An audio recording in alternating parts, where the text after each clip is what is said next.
Hey guys, welcome to my channel. So we are starting a new series which is called Azure Analysis Service. So this would have three or four or maybe more videos in it. So over the past 3 4 months, I have got a good experience working with Azure Analysis Service. So my focus area was to help the team in optimizing their cost and also fine tuning some of the workloads so that the usage of the Azure analysis services brought down. So I'll try to share whatever I've learned and maybe try to summarize at a very high level, and also give you a direction where you can find more stuff if you want to learn more. So the first two videos in this series will be focused around that, and I think rest of the videos will try to cover some of the advanced topics which I am currently also learning. I have access to one of the books which contains some of the interesting details. So we will go over that. One thing that I want to say upfront is that in terms of the usage of Azure Analysis Service, the recommendation of usage of Azure Analysis Service in any architecture, Microsoft is suggesting that instead of using AAS, you should start using Power BI Premium, because I think soon down the line Azure Analysis Service might be decommissioned, although they have not announced any dates around it. But Power BI Premium if essentially offers the same set of capabilities that Azure Analysis Service does. In fact, it encapsulates, or it's like a superset of services that Azure Analysis Service offers. So that's one thing that you need to keep in mind. So uh, if you're watching this video and something and you're building an architecture right from the scratch, I think you should first try to maybe explore the capabilities of Power BI Premium before moving into using Azure Analysis Service as one of the components. And if you are using Azure Analysis Service or you are given a project as I have been, then I think this would be a good place to start with. So let's first try to understand how does Azure Analysis Service fit into the various Azure services that we have, and why do we need the Azure Analysis Service? So for that, we would need the access to drawing board. So let's do that.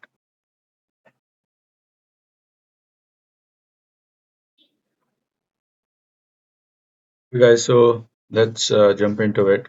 So let's first try to understand how Azure Analysis Service came into evolution, the evolution of Azure Analysis Service. So, guys, I come from a database background, database developer background. So, in my early days, I used to work with SQL Server and some of the other services which were associated with SQL Server. They were referred to as Microsoft BI, stack, which comprises of three services: your SSIS, then SSAS, and then SSRS.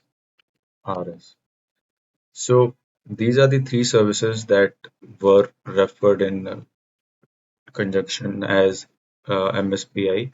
So SSIS stands for SQL Server Integrated Services. SSAS stands for SQL Server Analysis Services, or SSRS stands for SQL Server Reporting Services.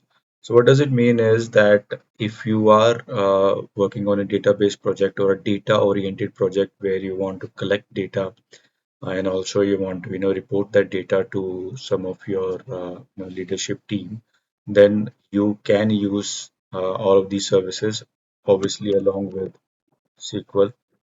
Uh, so SSIS is the ETL tool, an on-prem ETL tool which is used to combine the data and maybe transform some of the data and do more operations on top of it. Whereas SSRS, as the name suggests, it's a reporting tool, so it provides ways for you to construct reports. And then, as I said, could be used for your leadership or the upper management team, where they can draw conclusions or they can take decisions based on the data that we are reporting and we are collecting. The third category is SSAS, which is SQL Server Analysis Service. Although personally I did not get a chance to work on this, but now since that I've worked on Azure Analysis Service, and also theoretically I know how SQL Server Analysis Services work. So that is the reason, I think I will be able to explain, especially coming from Azure Analysis Service, perspective. So when you're reporting the data, there could be certain requirements that you have to build a semantic layer. What do you mean by semantic layer? Is that uh, let's say there are different teams. There is a finance team, there is a IT team, there is a marketing team. There are certain set of attributes or KPIs that each of the team has to use. So, for example, if let's say they are building they're reviewing their employees and they have to build goals around it. So the goals of a particular organization uh,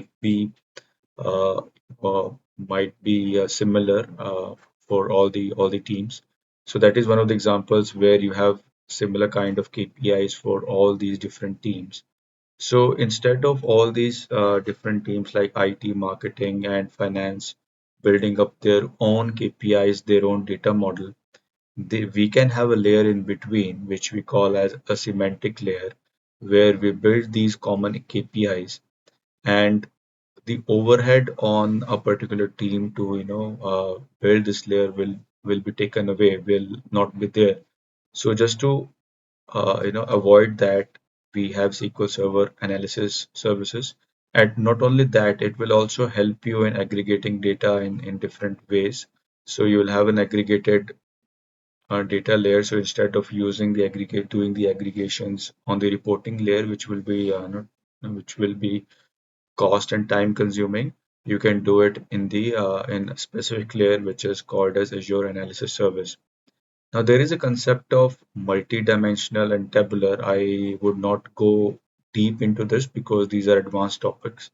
But what does it mean is that you know again, if you come from a database developer background, or even if you have used Excel, you will see that how the Excel is set up is you have rows and columns.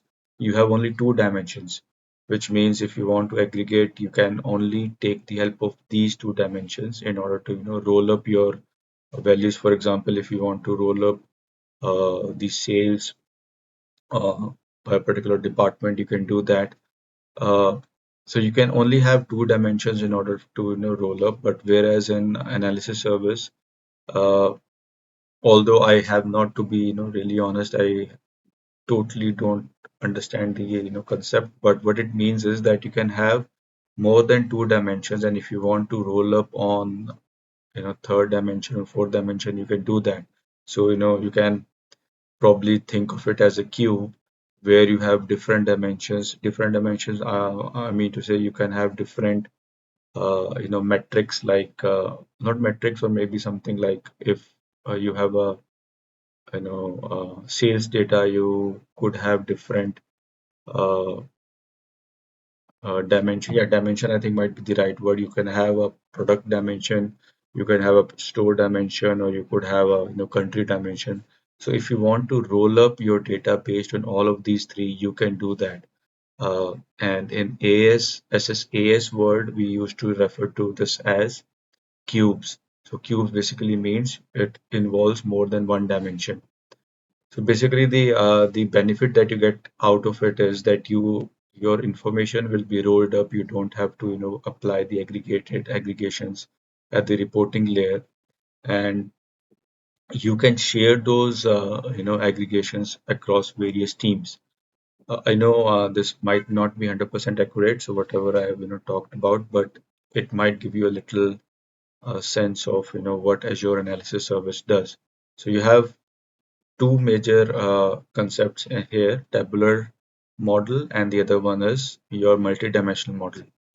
Now, when we started migrating to cloud, or when the entire revolution was started by different cloud vendors, your AAS, essentially, if you talk about Microsoft Azure world, was now referred to as ADF. Not referred to as, it's a new service, but If you want to, compare apple versus apple, this might be a good comparison. Your EAS is now SSAS is now Azure Analysis Service, and then your SSRS is now Power BI.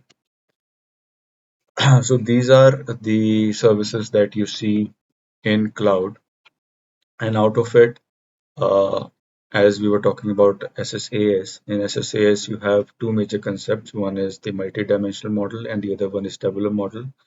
In Azure Analysis Service, when we move to cloud, there is only one way of organizing the data, which is a tabular way. So there is no multi-dimensional model in AAS. There is only a tabular model. So it is important to understand, and takes out a lot of complexity, because as I told you that I first of all, I did not get a chance to work on multi-dimensional models, and I totally don't get the concept.